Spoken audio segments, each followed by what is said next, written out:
But we think about it as one big model to fleets of specialized coordinated models fine-tuned for your data that run across, in a hybrid fashion, that run across cloud, edge, data center, and PC. Like it's very different than where we're at today, but that's the future of what we're going to continue to see. And it's accelerating fast. Welcome back to a whole new season of Between Fires and Futures. I can't believe it's already 2026 and we're now recording season 2 of this show. So to kick off season 2, I wanted to bring back someone who helped set the tone for this whole podcast from the very beginning. Allen Clingerman is the Chief Technology Strategist and Partner AI Officer at Dell Technologies, where he works at the intersection of enterprise infrastructure, AI strategy, and real-world adoption across the global channel. What I appreciate most about Allen is that he doesn't just talk about AI from a distance. He's deep in the field, helping customers design, deploy, and scale systems that actually have to work under real constraints like budgets, legacy infrastructure, security, people. Over the last 25 plus years, Allen's worked across some of the most complex enterprise environments out there, from mainframes at IBM to engineered systems at Oracle to leading cloud, data, and AI strategy at Dell. He's seen every wave of enterprise technology up close, and he's helped companies navigate the hard transitions, not just the hype cycles. His background spans cloud and hybrid architectures, containers, converged and hyperconverged systems, enterprise servers and storage, GPUs, data platforms, virtualization, and now AI and agentic systems. Which means when we talk about where AI is headed, this conversation is grounded in how architecture, infrastructure, software, organizations actually all evolve together. So Allen was our inaugural guest in season 1, and it only felt right to bring him back to open up season 2, because in the 9 months since we last spoke, AI hasn't just advanced, it's shifting and changing shape. So Allen, welcome back to the show. So excited to be back. I can't believe it's been this long, and we're already in season 2, and very honored to be your first guest back. Oh, I honestly can't think of a better person to help us unpack what's really changed since we last spoke last spring, and really what leaders need to understand about, where we're headed.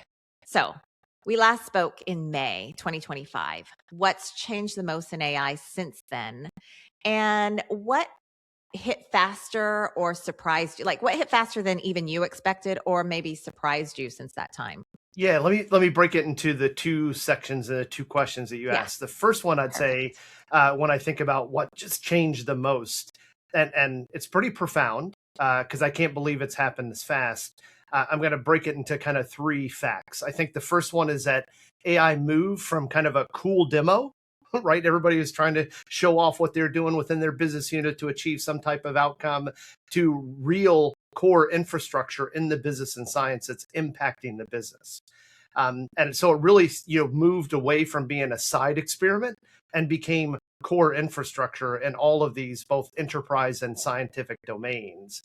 And when I think about it in the enterprise business side, AI got tightly woven into a lot of productivity suites, right? So, we talked about it last time of this shift of thinking about how AI is going to impact all software, right? Mm-hmm. AI is probably going to be the intelligent software stack of the future. Software applications, we've known them of common off-the-shelf software apps and SaaS-based frameworks, right? I think one of the things that came out that we even might have talked about last time was Satya, right? World's largest SaaS provider, said SaaS is dead, which was unbelievable, right? It actually validated what I've been trying to say for the last several years of all software will be replaced by AI. Yeah. It's how I interact with my data is what changes. So they're trying to remain relevant. So they're embedding AI into all of those, applications, which makes a whole lot of sense. Mm-hmm.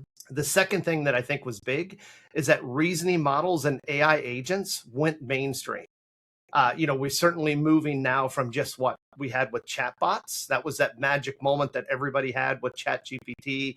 But really, what was it, right? It was answering questions and kind of responding back. It was a text-based response. And yeah, we started to get some multimodal things going on with, both video and pictures and certainly with music. But now it's all coming together with these models and agentic systems that can actually take action on their own, right? It's in there when we think about reasoning, it's in the name. It's just like the human mind, it's reasoning so that it can plan, call tools, and execute multi-step workflows with very little human interaction or handholding, right? It's a big step change for It's everybody. exciting. And it goes back to, you might remember my mantra of what I said we've been doing in Dell from the first one. We said we call it simplify, standardize, and automate every process in the system within the company. What are we doing, and how we kind of bubble that up is we think about what differentiates Dell in the marketplace, there where we can have the biggest impact, right? That's going to have the highest either return on investment, return on employee, or return on future, where we're making big bets with AI. Because, by the way, it's kind of interesting too, as a side note, as Dell, we're trying to be customer zero, to be a baseline for customers to understand how they could actually adopt AI internally. Because everybody, as a global 50, right? Everybody's saying, "Hey, Alan, that's awesome. What are you guys doing?" I don't know. So we're pretty deep already into all of our efforts, including things around agents. And then I think the last one that I'd call out is, and this has been interesting to watch, and I think we even talked a little bit about this in the first section. It's like, I was gonna say the third area here, the regulation, the regulatory governance and societal impact, right, scaled up pretty rapidly. If you look at those different technology waves that we've seen over time, from mainframe to AI now, typically there's been a long laissez-faire period where it didn't take effect, and we had to react much later. Everybody's actually now, I'd say last year was the one where, and big surprise, a lot of legal actions happen. Always one of those first things that puts a stake in the ground for everybody to do it. And let's just call it out, like one of the biggest ones was copyright and training data lawsuits based on these large models. I think everybody remembers the Actor Guild, or even the Katy Perry lawsuit. Yeah. And the actors want to think about it of their likenesses being licensed over time.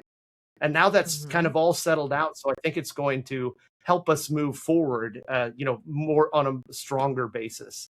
And then I think the last thing, and what you asked was, what happened faster? And I'm going to go back to one of the things I said earlier, like real production deployment of agentic AI. I did not think that would have happened last year. It was unbelievable. I mean, even here at Dell and every major enterprise that have an AI practice or an AI COE have pursued agentic, and it still might be early days. They may not be multi-step processors or multi-agents, but incredible that they're already out there in production being used. Yeah, it is. It's moving so fast. I think when we spoke, it really wasn't even on my radar. We knew we were going to, have some agentic initiatives, probably like 2026, which seemed so far out back then. And, we built a dev team with reasoning agents that, our CTO would go to sleep at night and wake up and the project's complete. So that happened Q3 last year, which was really, really surprising. Yeah, absolutely. That was probably the biggest shock. Yeah, it is really exciting. So we've definitely crossed the threshold from early experimentation to actual enterprise use. And it's not just the AI got better, it's the organizations cross that line where, even for me, and I'm not that technical, I can't unsee what's possible now. And so we've really had to hone in on our strategic anchors for 2026, because all the things are possible. So we've honed in on, like, these are the 3 things that we're going to get done this year. But yeah, I can't unsee what's possible. And I think that's why the shift from chatbots to reasoning models matters so much, because once you cross that threshold, expectations change. And now that we have crossed that threshold, what does that then unlock that wasn't possible a year ago? I think we led into it already there, right? With the Yeah. agentic systems, that's the Yeah. biggest thing. And I think the other one that a lot of people haven't realized, and that's what's helping us with having a better reasoning model, is the context window. I'm not going to get too technical here, but the Yeah. context window's gotten longer, so it has a longer memory, right? So being able to take in that information, reason, and act upon it. So you think about your chat history when you use your favorite Right. tool of choice. Now that chat history is much longer and it understands and can reason around what you're trying to ask. That's why even like the prompt engineering that you had to do gets easier and easier because the engine's getting more intelligent and can apply based on prior logic, just like a human can. That's again Yeah. back to it's in the name, reasoning engines. It can Right. reason just like the human brain, right? It's not full AGI. Remember we talked about that last time. I Yeah. still get the question of like, hey, are we going to step off this? Like, where does this boundary break? And are we going to get to AGI where, we have the Terminator moment? No, we're still a long way away from that. Yeah. But the reasoning is definitely moving faster than I think even a lot of us data scientists had expected. Yeah. Because of how much compute we're bringing into the marketplace overall. And then when you also think about just the availability of compute and the speed of the market, like this is the other thing, and we've seen it, and it was amazing. I just watched the 2 CES keynotes from Jensen and Lisa Su, right? I got to keep up with all of my silicon Mhm. providers. So, and the Mhm. two big ones, right? And NVIDIA and AMD, and just seeing what they're bringing to market and seeing, 4 to 10 times increases of performance at the compute layer. So as Mhm. we bring more powerful compute in the same amount of footprint, it's like kind of what happened in the early days of moving from mainframe to x86, and Yeah. x86 grew up and I could put more workloads on fewer servers. This is now of like I needed these massive farms to bring this logic or intelligence together. Now we can start to shrink and compress it. I know not everybody's thinking that way because they've heard things like micronuclear reactors and direct liquid cooling and foreign concepts to their data centers that they're not used to, especially things living in containers. If many organizations still not step there, but all of that is what's going to make this a reality Mhm. using a reasoning engine. And we think about it, and instead of just generating those one-off answers, kind of I alluded to earlier, Yeah. these reason engines are getting even more intelligent. When we think about agentic systems, it's not just about building an agentic workflow, but instead of telling it what to do, it's actually being able to start take some action on its own. It can break Yeah. some specific problems you have into steps, decide what tools or data sources it needs, and then take actions, calling APIs via a lot of these industry standards that are starting to happen, like the model context protocol and agent to agent. And then querying existing databases to pull that information from its existing source, because trying to pull it together is too long. Maybe Yeah. browsing external sources from the web, and even building it. This goes back to my thing of it's all software, building and driving its own user interface Mhm. to provide Yeah. back to the user that output. It's only going to Yeah. get better when we think Amazing. about these reasoning models and we think about the context of being able to pull multimodal aspects together fast. Of right, because it's not we as humans we don't think of just text. What do we think? We're visual. Can I have a Right. video? Can I have a picture? Can I have audio? Yeah. When we're able to pull and contextualize all this together, and that's part of your response, like seeing some of the things that was on stage from a couple of the ISVs on the AMD CES stage was amazing. Imagine having a movie studio that's all agentic. It's one I person know. building a movie. Amazing. Yeah. It is incredible.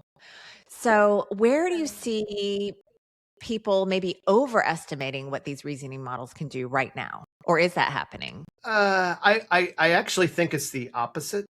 Yeah.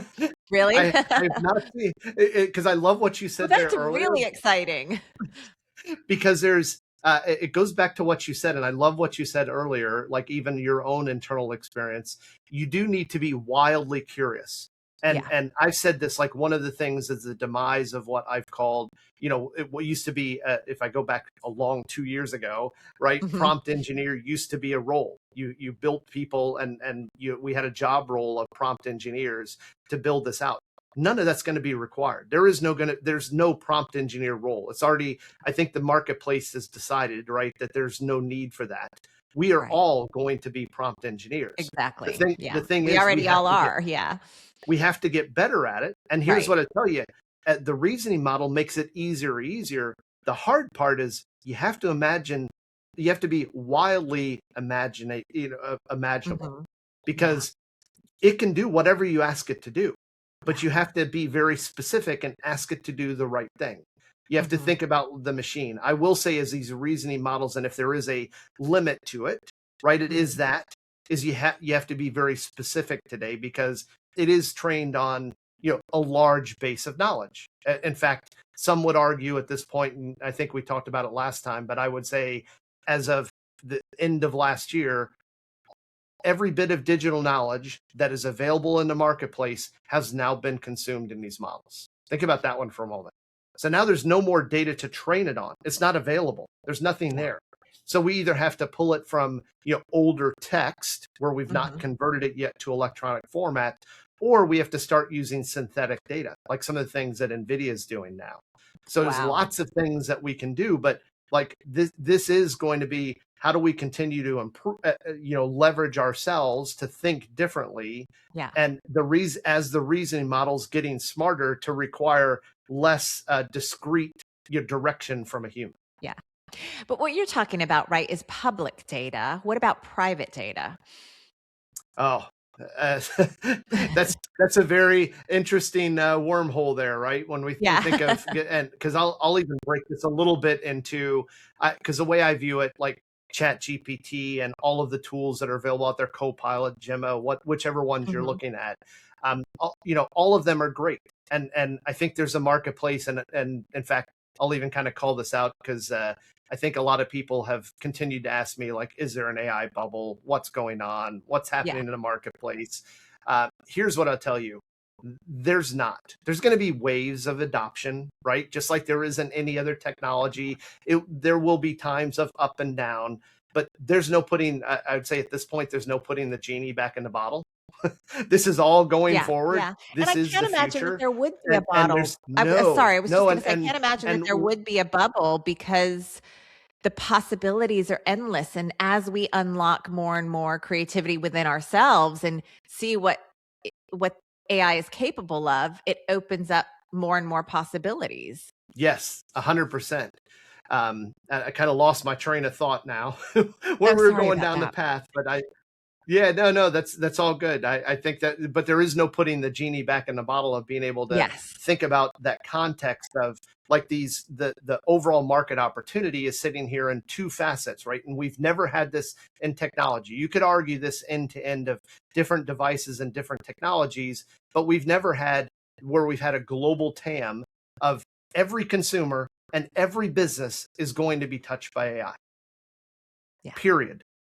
Like, think about that for a moment, and what profound change that can have in the marketplace. That's why, and the fact that it's changing the software stack, it's going to, back to what we even said last time, it's going to create winners and losers in the marketplace. And I've seen more and more of that occur over the last 8 months since we spoke last, right? Of like being able to see global enterprises that are making investments in their industry and vertical, and those that are going to win and those that are not going to win, because they're not Yeah. moving fast enough to bring AI across their organization. It's just pretty interesting. And I think back to that side of what led me to the bubble conversation of, in that space of consumer-based services, that's still our view of Chat GPT and Gemma and Copilot, et cetera. Great consumer-based services. And most customers have started to look past that, right? Like, hey, it's great. It's awesome. They're going to continue to bring great reasoning model for everything I might need to do in my personal life. But back to what you asked me on the data, if it's all about the intellectual property tied to my organization, right, that might be worth billions, hey, I Mhm. probably need to protect that intellectual property. Oh, and by the way, Yeah. there is a real cost when I start to run these things at scale, right? And it's now not just 10 employees. I'm going to take it to 100 or 1,000 or 10,000. And the Right. cost, you've heard the everybody's heard at this point the term of the AI factory, thanks to Jensen and Michael and the rest of the team out there. But we think about the AI factory. It's all about power and cooling, and we know the output is tokenization. It's how do I take those tokens to put them to use, right? That's the big difference. But there's a Right. cost to build those tokens. Well, these Yeah. reasoning models and agentic AI, like, it was one thing to take a few production use cases for a chatbot and try to bring, what I say, cleanse safe data to one of those models, in the public cloud. Hey, it's a great safe place for customers to start to experiment. The problem is if I'm going to power my, this replaces all of my existing application stack, it's probably all going to end up running on-prem, because also that tokenization cost suddenly skyrockets. It was great for the cute chatbot, which even that gets super expensive when you add a lot of concurrent users. But now you start thinking about the multiples of reasoning models. On top of that, you add agentic workflows where you might have, multiple agents that work for you. Think about it, multiple agents for one employee, by the way, multiply that out. It's like 100-fold more tokens than what we had in a chatbot. How are you ever going to be able to not only just secure your data, right? That's the big piece, security and governance of your own IP, because you got to bring all your data to it. But then the next thing is, hey, I need to make sure that my costs are contained. I've got the best rate that I can get for tokenization. The most mature customers, that's typically what they're coming forward and talking to me about now, right? Is like, how do I reduce my tokenization spend across, my different use case or workloads I have today? Yeah. Yeah. And what's your advice to those customers? I think everyone's different. They're all a snowflake of where that specific use case, right? Especially because I think the other thing that's been interesting about AI, back to what you said, I've kind of touched a little bit of everything in technology in my almost 40 years now, and in tech, in that aspect, it is about how do we make sure that we can contain costs as we take this modernization approach. And we're even doing some things specifically of thinking about tokenization end to end, of like not just in the core data center, but we're starting to experiment a lot with small language models running across our fleet of Dell PCs, right? We have incredible processing power at the PC with these AI-based PCs. And hey, it's great. And we have an incredible relationship with Microsoft to enable Copilot Plus, but we're also doing some of our own experiment of like all the work that we're doing with Hugging Face and bringing these foundational models, right, and already tuned and optimized for all of our Dell technology platforms, allow a customer to pull them down, tune them, and then deploy them across thousands of PCs. So you talk about private AI. What private AI is more than a model running on your PC? And think about what that means from a tokenization cost. We can start to process and say, what am I trying to do? If we think about it as almost like a central nervous system for AI, where do I run that query? That query might be best run here because I have enough data and I have enough processing power available in the PC. Oh, that job is too big. I need compute. So end to end, we can create a much more holistic, energy efficient, approach towards bringing all this to reality. And I'll think about this last piece too. That's pretty interesting. When you think about PCs, where do all of our daily workflow exist? It's on the PC. So wouldn't it be great if we had agentic workflows there? Yeah. So we're already experimenting of like taking those foundational models, bringing them down to the PC. And in our AI studio, it's our own software tool that we provide to our customers at no cost, that they can actually take and tweak and build their own agentic workflows in there. So with no subscription cost, by the way. So wow. pretty big attraction to our customers.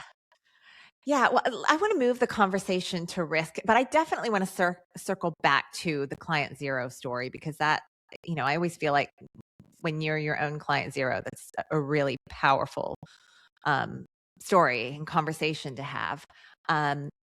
Quickly want to touch on risk though, because, when AI is acting, not just assisting, then, who's actually accountable, and what are the new risks or failure patterns showing up when agents start taking action on their own? Oh, it's this is an interesting one. This is definitely an area that's evolving, and the people that are starting to explore more advanced workflows, right? And agentic. If you have one process and it's not agent to agent, it's probably very low risk, especially if it's not touching, some production data or some system touching, let's just call it out, dollars. Hmm. But back to that point, the moment you let AI, agents act on your behalf, touching your customers, right, money or production systems, you do introduce a new class of what we've defined as failure modes. Yeah. And the first one is probably pretty obvious. It's what we kind of call quiet overreach. So we saw that, in agents, it's just like role-based administration. We have rights to do certain things within our systems, right? Within our company. The problem with agents is they were given too broad of permissions so they can be Mhm. useful. And then they start doing exactly what they're allowed to do, but in ways that nobody anticipated. And some of it's Right. back to that prompt engineering because I didn't mean harm. I asked it to go do something. It misinterpreted what I asked it to go do. And suddenly I've got kind of an issue. And I'll give you Yeah. an example. You think of a procurement agent that gradually gets taught. And by the way, this is kind of a little bit of a AI hacker thing that's going on too. You think about social engineering. Now it's agentic engineering in that same vein. Think about a procurement agent that gradually gets talked into approving larger and larger orders because of a cleverly crafted sequence of prompts. So this is not just an employee doing something accidentally. Now it's a bad actor coming in, trying to get the agent to do things on its behalf. Hmm. And then that agent interprets at optimize cost as shut down low usage services and accidentally killed something that's critical. Oh These are things that no. are happening, like the quietly some of the outages and things that we all publicly have seen. It's actually Yeah. some of a byproduct from some of these agentic systems in play already that bad actors have done things and the right governance, right, around this role-based administration or agentic-based administration. There's too much quiet overreach sitting out there. The other Yeah. one that I'll kind of call out, and back to this super powerful compute that we have today, it's about security and identity risk is moving at machine speed, not human speed. I can process and move things much faster than a human ever can clicking on a mouse, right? Because I've got Right. the powerful compute going to do it. And it's only going to get more challenging as we start to head towards quantum in the future, right? Because we're Right. going to get that much more exponentially faster. So once agents can log in, move money, approve access, or update records, Oh my God. they effectively become these machine identities, right? Yeah. And that can track and outnumber humans. So attackers have started targeting the agents themselves, back to what I alluded to in that example earlier, at a Hmm. smaller level through prompt engineering or tool misuse or memory poisoning, another big one. Getting an agent to exfiltrate data, back to the data side, and Hmm. execute dangerous commands, but still staying with whatever within the policy that was set for that agent. And then the last one that I kind of call out is what we think of as cascading or opaque failures. Hmm. So with chatbots, a mistake is local. You see a bad answer and you can correct it, right? And in Right. fact, like even in our internal tools, like we have an incredible one we rolled out to one of the back to I'll give you customer zero examples since you kind of went there. Yeah. We have one internally called Sales Chat. We rolled out to all of our sellers, and back to when we think about our flywheel of how do we choose what use cases to pursue, we saw that we looked at it as what's our differentiation in the marketplace. That's where every company should look. That's where they start. What Right. differentiates you in the marketplace? And one of our big things is our go-to-market engine. We have 20,000 plus sellers globally working with our customers. So that go to market engine is a huge piece that differentiates us, helping our customers in the field, just like I do every day. In that case, why wouldn't we take all the data across the entire company and put it behind the most incredible, powerful sales chat bot there ever was? Again, it's in the name, sales chat. We collapsed 10,000 plus SharePoints across our organization. So think about the data rationalization that happens too. That now we could shrink down that amount of data because how many copies of the latest Dell AI Factory PowerPoint was spread across those 10,000 SharePoints? Way too many. Right. And then Yeah. I'll call this one out. What wouldn't the marketing team love to have more control over the messaging to the sales team to make sure we've got the right thing going to our customers based on what we're trying to accomplish in the marketplace and our latest technology and offerings? Well, it's kind of hard to do if you have version spread. right? I've got all these versions sitting out there, and somebody's using a PowerPoint from 2 years ago when we launched the AI Factory, not the most recent version. Oh, which has all these massive number, 10,000 plus enhancements since we launched it 2 years ago. They can now start to control that, because now they have a central repository of data to be able to access and say, no, here's the golden master. So now everybody's on the same page of music. Like, it's incredible. And then where I was going with this is, like, you correct it, we actually P-tune it. So every weekend we go back, because think about two things. Like, one, it's what I just said of new data is coming in. Hey, I need to replace information. Or we also take a lot of feedback from our sellers via a process that they can give thumbs up, their thumbs down based on a response, back to correct the response. We go back and P-tune to make it a smarter, better, faster response every week to our sellers. And I've seen this, like, even as a CTO, right, and partner AI officer, it's incredible how much time this tool has saved me. It's easily given me back 75% of my time every week, because I used to maintain a lot of, because I used to, back to return on employee. Isn't that a pretty big one? Like, being able to take even somebody at my level and give them all that time back to be more strategic instead of tactical, because I was managing, think about, I'm trying to get and disseminate all of our latest AI information to all of our core sellers. So I was managing my own SharePoint, but it took forever managing all that documentation and information and everything else. And I didn't have a core set of people to do it. It was me. That was my night job. I got out of my night job. I know all about those. So, I have a couple night jobs. It's a positive, right? So I'll go back, because I thought that was a good story, since you called it the customer zero. But it is. I think, the customer zero story is always a powerful one. And I love hearing about what it looks like in practice at Dell. And 75% of your time back is, like, unheard of, Incredible. I've heard of incremental gains, but that's just massive. And actually, as part of this, that was selfishly my own example of what I've done to track and measure it. The other thing that is pretty powerful is, like, you start thinking about what this looks like to the core sellers. And, sadly, we're a big organization, right? We have a lot of internal tasks and things for the sales teams to do, et cetera. We selfishly want them to be in front of customers and partners all the time, right? Not sitting in front of their desks doing tasks. We're not even to all full agentic workflows. That's our next step for the sellers.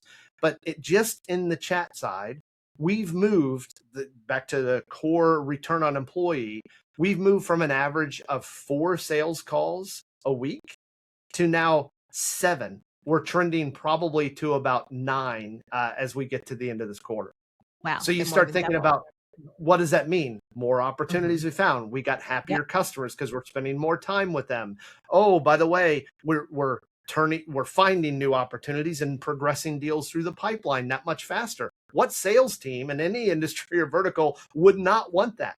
Yeah, exactly. So like pretty incredible of what we're able to achieve there. It really is. And I think it is what makes, this really worth paying attention to when you become your own best case study, right? I love that. And kind of bringing it back to risk. I love, like, because you're client zero, that really reframes risk for customers, because you didn't just pilot this stuff on the edges. You made yourselves the experiment. You made yourself your use case. And I think that's really compelling. And so I'll just to finish the last third one that I was talking about of that, I'll go back to remind everybody, since we got a little distracted, but it's a great conversation. That third piece is around cascading or opaque failures, right? Back to where we ended up in that sidetrack was the mistake is local from a chat bot. You see the answer and you correct it. And again, we're doing that internally, right? By P-tuning the model to make it better, a better response for all of our sellers every week. But with agents, one bad decision can ripple through an entire workflow. Because think about it, if it is multiple agents, now I can update the wrong records. I can trigger downstream automations. I can send incorrect messages to customers. Think about just the customer NPS problem that could cause us. And by the time someone notices, you're doing forensic analysis to reconstruct what was AI thinking. Yeah. when it made these decisions. That's So it terrifying is, because we're not yeah, just talking, it's not just risk about mistakes. It's like mistakes at scale and speed yes. compounded. It's So terrifying. like, so I'll leave you with this on that question is like, so the mindset shift that's got to happen, right, is moving from can the agent do this to under what conditions should it be allowed to do this, and Yes. how will we know when it misbehaves? What is the governance we're going to put around that model? Yeah, I can see. I mean, even in my own interaction with AI, but especially having this conversation with you, I can see how AI is shaping us and the way that we think. Um, because like we have to approach these situations, problems, innovations differently and really think completely holistically about every, angle. Wow. You're blowing my mind right now, Alan. So I would like to shift into AI hardware a little bit. You alluded to it already, and so we've seen a major shift in AI hardware this year with GPUs and TPUs, Trainium, custom accelerators. How is that changing the power map for the data center? It is moving so fast. I've never seen anything like this in my experience. Like, it's incredible. Like, I've been involved with high performance computing for a very long time too. So I've seen HPC clusters. I remember it was very funny. I remember the first petaflop HPC cluster that I put in years ago at IBM. And here we are at a time where we got this little, you might have heard about the NVIDIA Grace Blackwell. They have a little one. They called it, when Jensen first introduced it last year, something called the Spark. It's about the size of a Mac Mini, right? Very, very small device. Here, it can support up to a petaflop of performance. The whole idea is like, think about private AI development. Where would I want it to live? I don't want to build in proprietary microservices or something in a public cloud that I'd have a hard time pulling out of. I want to protect my data, and I want to build into an open ecosystem that I can flex and move however I want, right? Whether Yeah. it's on-prem or in the public cloud doesn't matter. I just need to build it on an open ecosystem so that I have the flexibility in a hybrid approach to move the model wherever I want to. And think about this. What better place could you get started? Like, if people haven't started experimenting, this is what I've been telling them today is like, we call it our version, the Dell Pro Max GB10. Like, why wouldn't you start with this thing? It's a $4,000 platform that supports a petaflop of performance and has a large memory pool. So I can run some larger memory models and start to experiment, even put some things at inference for a small, user pool to start to try out. So like, that amount of change happening all at one time, what used to be fill an entire data center now is in the size of a Mac Mini. Amazing. It's unbelievable. Amazing. I only imagine that when Intel first started taking over x86 and moving away from the mainframe, that we'd get to this point. And I think one of the things that was interesting that some of the viewers might have seen through the holidays is, NVIDIA, obviously massive player in the marketplace, right? They pretty much own the AI, category at this point. Hey, Lisa Su's swinging hard. I think AMD's right behind him, and don't count on Intel yet. I think there's a lot of things happening there to come yet, even with Gaudi 3 happening for inference. But there was some recognition from NVIDIA that, they have done an incredible job for these large training jobs, for these foundational models, right? For everything we've been talking about in training, right? Massive performance, fastest you could ever have, most throughput, lowest latency, just incredible designs and architectures I've never seen before. They were very bespoke, and optimized for this Gen AI era. They've recognized that as we're starting to shift and move to a need for higher throughput, maybe latency is not quite as important, right? I need lower latency, but it's not as important in these massive training jobs that might take months or years to get done. In this case, I need a different accelerator. And I think that was some recognition, right, from Jensen to say, yeah, we might need to look at this different. And Grok was the biggest, not to be confused with the open source model, by the way.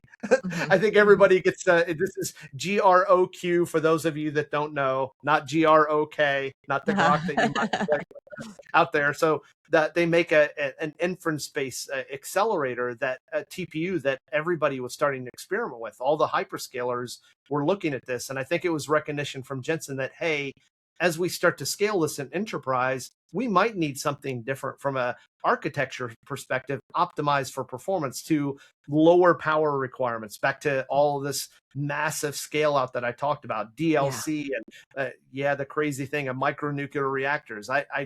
Do we need to do all that? We might need to for some, building some of these models, but we may not need that everywhere. Not every enterprise needs to go do that.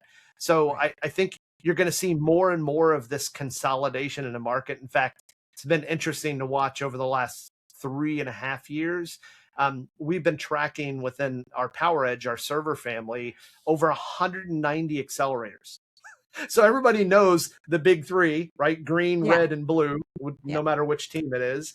But people don't think about that. There was all this VC money being poured into this, just like there is in software, there was in hardware. So there's all these accelerators that are out there that are fighting for attention. There's some promise in some of them. There's a lot of software maturity that needs to happen, right? That's what's even held back. I don't think it's anything to do with the AMD silicon. Like, it's amazing what they have sitting there and what they continue to do. But they've been really working on the software stack, right? That's why NVIDIA's had such a dynamic leap. Is really around. I don't think people even realize that they're more of a software company than even a hardware company. Jensen be glad to share that with their customers. But when I think about that, how do I change the methodology and modality of this for inference? Because one of the things that's interesting is we go to these large models, the biggest constraint is actually not necessarily compute, it's memory. I got to store them in memory. This is like the world's largest in-memory database is AI. How do I store this and keep this stuff in memory? Because it gets too slow coming off of even the fastest NVMe SSDs. Well, there's some technologies that could change that over time, right? Over the coming years, which will help us significantly. And then I think about things like Compute Express Link or CXL that the industry has surrounded around to be able to extend. Like, I can take a server today and then extend its memory footprint by sliding in a shelf of memory. How is that going to change and impact these designs in the future? So there's hey, we're going to be chasing this probably for quite some time in traditional methodologies over the next 5 years. But there's a lot of things that are coming out in new technologies that I think are going to completely change the hardware landscape too, because everybody's pursuing, like we talked about, the AI factory and power and cooling being some of the most constrained resource. If that affects tokenization costs, what do I do to lower my tokenization costs? I have to reduce power and cooling and footprint. Only way to do it. So everybody's going to move in this direction. There's going to be a lot of VC dollars continue to be invested here to kind of upset the current paradigm. There's too much money, right? At the end of the day. Yeah, too much money, too much opportunity on the line too. Huge. I mean, that's why the market's subsumed with AI right now. Yeah. So, gosh, we can go in so many different directions right now. And like I said, you're just blowing my mind. What do you think, like, for IT leaders out there, what should be most top of mind for them in 2026 when it comes to AI? And, what's the real step change they should be paying attention to right now? So I'll even maybe call this one out a little bit when I think about this, and this definitely changed if I look even over the last 8 months since we spoke, right? I know a lot of companies were stuck in pilot mode. There are definitely still companies there. My suggestion is, if you don't have anything into production, here's the kind of 3 main places that I see that they're getting hung up, right? The companies are getting hung up. And I think there's the first one is the most profound. And it's that and by the way, Dell was here too. If I go back a few years before we spent a lot of time with John Rose, who's our incredible CTO, building a strategy and figuring out how we're going to do this and prioritizing the use cases, we were actually in the same identical place of solution sprawl with no owner. Everybody is trying to experiment. Everybody is trying to achieve an outcome. Nobody meant any harm, right? But it ended up wasting a lot of time and money on pursuits that maybe we shouldn't have ever done. I mean, we had, when we first started to get a hold of this, back to the customer zero story, we had over 2,000 use cases we were pursuing that we identified. That's not even probably what else was out there. That was over 2,000 use cases. And we're like, time out. We're never going to get anywhere with that. None of those are ever going to end up into production at any scale. We have to kind of pause, reprioritize. And that was where John came up with that strategy, right? Of like, that circular side starting of what differentiates us in the marketplace. Where can we have the biggest impact? Leveraging AI. And we came up with, we took those 2,000 plus to 4, way more consumable. And then you have to put, you know, because you have to think about it. If somebody has to be a clear product owner, this is just like AI is just like a product. There needs to be a product owner. There needs to be a roadmap, right? For that use cases going out. And then there needs to be some agreement across the various teams on how success is measured. What are the KPIs? Back to my sales chat. The biggest one for us was conversion rate and how many customer visits our teams could go see.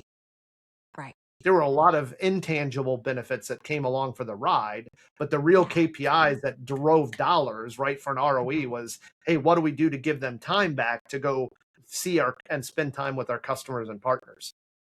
So I would say that's the first one, because otherwise you just end up with cool demos and no production systems. Back to where we started this conversation. The second one, that makes me feel really good, Allen, because we kind of went through that. Like I said, there's so many possibilities, and we got really honed in over the last month on, you know, these are the 3 strategic priorities that we're going to focus on. We're not going to do all the things. These are the things that are going to move the dial on the business. So this is what we're honing in on. So, and we have a product owner and we have a roadmap. So you're making me feel very good and validated here. Fantastic. See, you're not in the hole. You're already ahead of the game. That's fantastic. You're ahead. You're way ahead of the curve. I can tell you that. The second step, and this gets harder and harder the larger the company is, right? And we talked a lot about this last time, is data and process reality. People don't fully understand, especially as the company gets bigger, it gets harder and harder, of the documented process that exists for certain things within the business. I can tell you we still struggle with it, right? This is one of the things we're trying to get around of like, okay, if we're going to identify that use case, now we have to go back. If we don't have a clear map of the process tied around it, you can see how this becomes a very large consulting engagement many times. Where, what do you think all the consultancies, why did Accenture go put 60,000 people? If you didn't see that one, they hired 60,000 people to go pursue and stand up an NVIDIA practice. And it was all because of the opportunity that sits here to help customers in this path.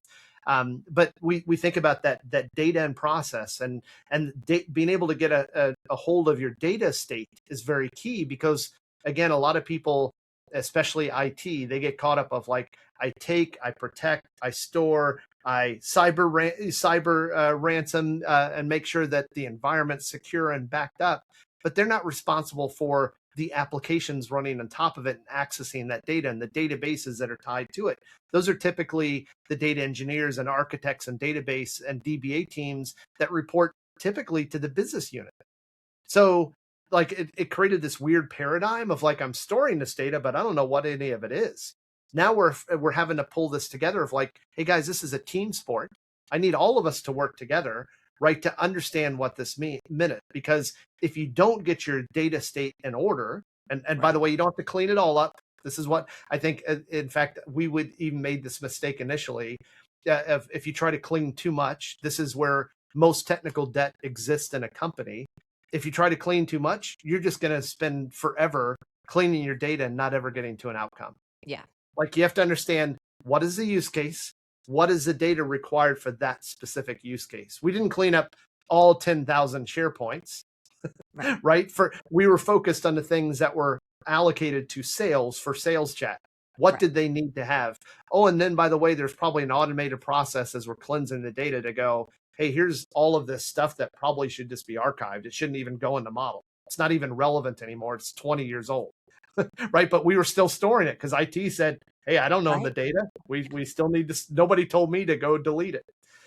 Because if you don't get it in order, right, the minute you try to go live, you end up hitting messy records, legacy workflows that you didn't understand, and the different applications that it might touch, and that the security and compliance reviews weren't considered up front, right? I didn't think about that from a data governance perspective along with that process. And what should be, maybe we'll say this happens too over time around these processes, what happens with role-based administration?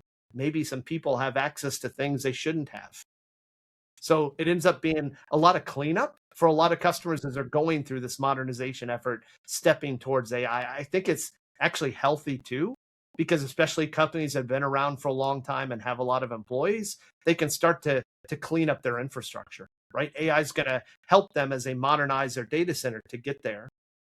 And the last one I would call is around change management and not model performance, right? The model might work fine, but no one has redesigned the workflow. Did they think about that? Of like, they just took the existing workflow. I've seen this 100 times, back to people and process. Where do all these projects always fall apart? It's people and process. We've been if they took an existing workflow and tried to give it to AI, it didn't work. Yeah. We've got the human problem and the technical one, and we've got to address both. And honestly, the people and process is usually the long pole, and it's something that a lot of people overlook. Again, back to where I think the consulting companies understood that, right? They've been dealing with people and process for a very long time and understand that there's an opportunity, because I'll even call this like back to, not only did we roll sales chat out, but think about the KPIs that might need to force function some of it to occur. Back to what we were saying, everybody's got to get smarter. Everybody's going to be a prompt engineer. That doesn't happen overnight. You're asking, here's your existing process. Forget all that. Here's a box. The world's your oyster. What are you going to go do? And not everybody knew. So we had to train them. Yeah. And by the way, consistently train them, right? Consistently go out and train them and then measure them on their usage of it. So they have to have so many interactions with sales chat every week. And big surprise, the ones that are having the highest ROE and the biggest results within their numbers, right? It's showing up in their numbers, are the people that are the most active sales chat users. Big surprise. So like that's back to people and process. It's, hey, once I have the tool out there, the job's not done. I need to make sure that people are adopting, using, I'm training, enabling on a regular basis. Yeah. Yeah, that's been a light bulb moment for me, because that's something that we can do better. It's a hard one. And most people don't think about it because they're just trying to get it out live into production, which is perfectly fine, right? These are normal maturity paths as people start to step through this. Right. So looking ahead, another 6, 8, 12 months, what do you think is something that we'll be talking about, I don't know, this time next year, 8 months from now? It's interesting because we talked about the frontier models and the advancements that's happening here. And I'm going to go back to what I said earlier. Remember when I said it's about reducing the cost of tokenization? So that I can have a higher ROI, right? At the end of the day, we want an ROI, ROE, or ROF sitting around AI. If I can't have the imbalance of the tokens to achieve that overtake any results I can have. So in order to do that, we need to make sure that we've got the right paradigm of where we're going to deploy and get that best tokenization rate. So we think about it, and I kind of alluded to the fact that we're experimenting a lot with small language models, right? Bringing different models across different paradigms. And I think everybody remembers last year, because certainly the stock market took a big hit to NVIDIA for a short period of time, right? Like DeepSeek came out and let's just call it out, like China really took a pretty strong leadership position there, right? DeepSeek is a highly used model that's out there. And everybody thought it was going to require less infrastructure. I'm like, no, I said this to begin with. As soon as it came out, I'm like, guys, that's a positive because it means more people can adopt artificial intelligence. And I think what you're going to see more over time, back to the one of his underappreciated developments, is that more customers, because of more powerful compute fitting in smaller amount of data center space and costs less, right? Just isn't that what's always happened with technology over time? I get more and more for less Yeah. and less Yeah. dollar. The same thing that's if you look out 10 years from now, we're going to have 150 plus times the performance at fractions of the cost. Everybody's trying to land grab now and make their profit right while they can. Mhm. Hey, let's make sure we're getting some shares and we're participating in that with those big players. But at the end of the day, it's, how do we make sure that we're optimizing and lowering that tokenization cost while it's still high today? Mhm. And so we think about it as not just one large model. Everybody's still too caught up of like tracking models. I actually hate the conversation. And I'm like, I think everybody gets surprised by me when I said model selection matters. And no, I'm not just talking whether it's Gemma or Chat GPT-5 or something else. Like those are fine, consumer-based tools that were trained on, on lots of data, the world's data, right? Not your data. Right. You can get a lot of, and by the way, they require a huge amount of infrastructure to run them. Nobody's going to run them. In fact, that's why a lot of those companies are still unprofitable, right? There's still questions around some of them because of the amount of infrastructure. They're hoping that bell curve, right? Like we talked about it, that the costs come down fast enough on compute that their subscription costs get them profitable. How long can they ride that with their VC? We'll see, right? How many rounds of dollars are going to go into a few of those players. But we think about it as one big model to fleets of specialized coordinated models fine-tuned for your data that run across, in a hybrid fashion, that run across cloud, edge, data center, and PC. Like it's very different than where we're at today, but that's the future of what we're going to continue to see. And it's accelerating fast. It's interesting because, I really care about the data center and that's my primary role. But where do you think I spend a lot of time right now? I'm actually talking a lot about AI PCs because there's a lot of interest and it's an easy place for customers to start experimentation. Yeah, we'll have to definitely get a Dell page live on that so that we can direct listeners and customers there. I think we have Dell AI Factory, but we definitely need to get a page on the AI PC live. You brought up DeepSeek, and open source frontier models like DeepSeek have shaken the landscape. So just wanted to kind of touch on that really quick. How do you think this wave is changing innovation and competition? I think I'm going to go back to what I said earlier. Yeah. I think it's a good thing. It's a good right? thing. Because at the end of the day, I can do more with less. Right. I don't require as much infrastructure to do. And it doesn't matter what entry the customer might be, right? It might be a large company that couldn't afford training and they're like, oh, wait, I can afford training now. Yeah. That's a positive. I do want to take that. Or maybe let's even call that, because probably still most won't do that. But everybody should be doing fine tuning and P-tuning, but it can be expensive. Now they can afford to get it done because they have a more efficient model. And by the way, like you think about it, if not just DeepSeek, you look at the big ones, that came out last year. Look at the Llama 4 family. Meta came out. That is incredible model. They even have back to this highly specialized model.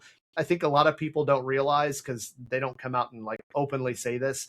We've been doing AI routing for a while. So like when you come into your application, your front end, and you're going to the prompt and asking it to do something, what it's doing behind the scenes, it's not necessarily in Chat GPT, one massive model anymore.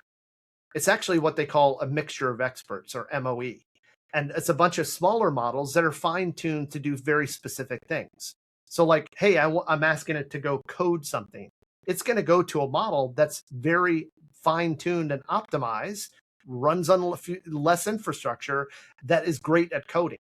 Oh, but there's another one that's designed specifically. It's asking me to go draw a picture. It's going to go out to a model that's specifically, optimized to go provide visualization.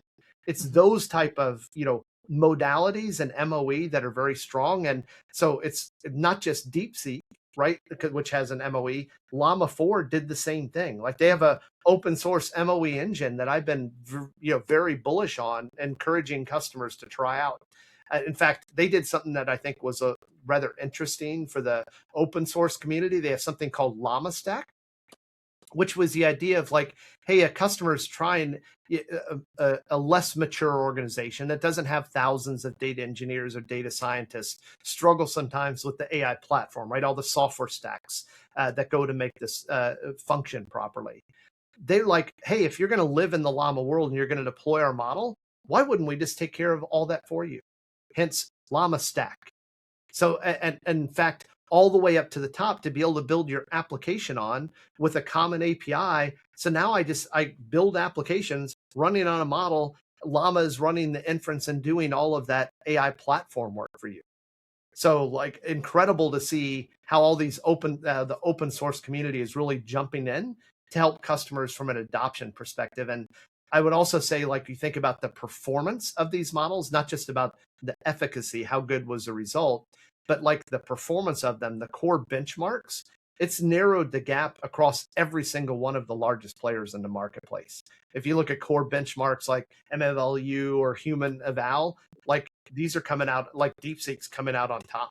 Like it's pretty incredible for an open source model that I can take and download off of GitHub today, right? Or should say Hugging Face, right? Which is our GitHub for AI. Yeah, it is incredible. This has been such a great conversation, and I just always have so much fun talking with you. Last question, kind of similar to a question I asked before, but I would love for you to be episode 1 of season 3. So I'd love to join you there.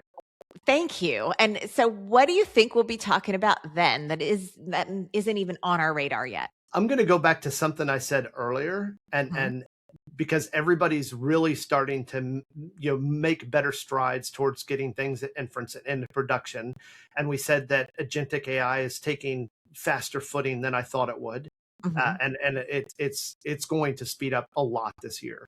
But we talked a lot about the risks, right? So I think we're going to be talking less about AI features, right, and more about AI behavior governance. Because think about these as now kind of crazy to think about. It's a little Mission Impossible-ish. It's like shadow agents inside organizations. Because if you allow people to start building business units to build, agents on their own, there's risk there. Wow. So like that, those are the things we're thinking about as customer zero of like, how do we build the AI platform, right, to allow our people to build agents with low risk? Yeah. So I think the conversation a year from now will be like, who's in charge of these agents? Right? Back to that. Right. And if they're, because we can't have shadow agents, just like we've talked about shadow IT, or now what I said, I think I said this last time on our first podcast, is shadow AI, which, oh, by the way, is still a real thing. And that is scary. Like if we thought shadow IT was going to be bad, shadow AI is worse. I'm going to say shadow agents are going to be 100 times worse than shadow AI. Wow. So that wasn't even on my radar yet. So you definitely answered that question. So yes. So it's not just like who's actually in charge of these agents, but how do we certify what AI is allowed to do in our environment, what data it has access to, and how do we know when it changes its behavior after a model update? Wow. Yeah. Something somebody else has not even thought about is like a lot of versioning control.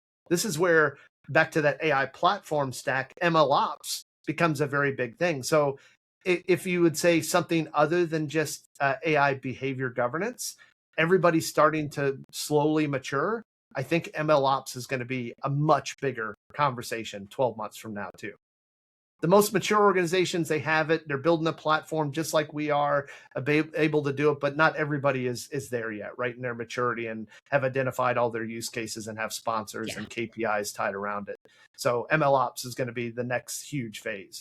Okay, I've jotted those 2 things down, and I'll make sure to work them into I'll keep notes for the next time we talk.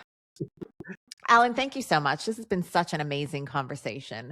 My brain is going. You always get me thinking in new and different ways, which I love. And really what stands out to me is how clearly we have crossed some line that I wasn't even aware that was there. And AI, it's not theoretical anymore. It's not pilots and experimentation only anymore. It's not something leaders can watch from the sidelines or stay in an experimentation mode even. It's already reshaping how work gets done, how infrastructure decisions are getting made, how organizations have to think about risk and responsibility. And you've really got me thinking about that today. And I think what makes this moment right now so interesting is that the pace isn't slowing, it's accelerating, and it's going to continue to accelerate exponentially, which again makes me excited, curious, a little uneasy about where we're really going to be when we sit down for episode 1 of season 3, but I'm excited about it. And if the last 8 months look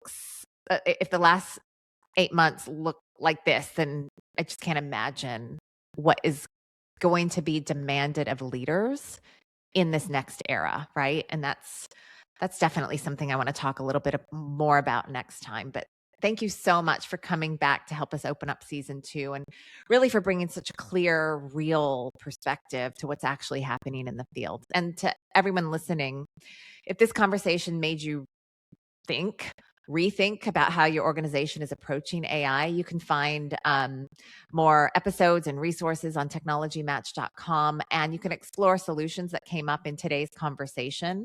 So just head to technologymatch.com. If you're a member, you can type in Dell AI Factory. We will also add the pages that we talked about today. So just type those things in the search bar, type Dell in the search bar, those solution pages will come up. If you're not a member, just sign in at the top, and then it's a quick search bar, or use the chat bot and it'll bring up the Dell pages for you. But thank you for being here, Allen. Thank you so much. Thanks all.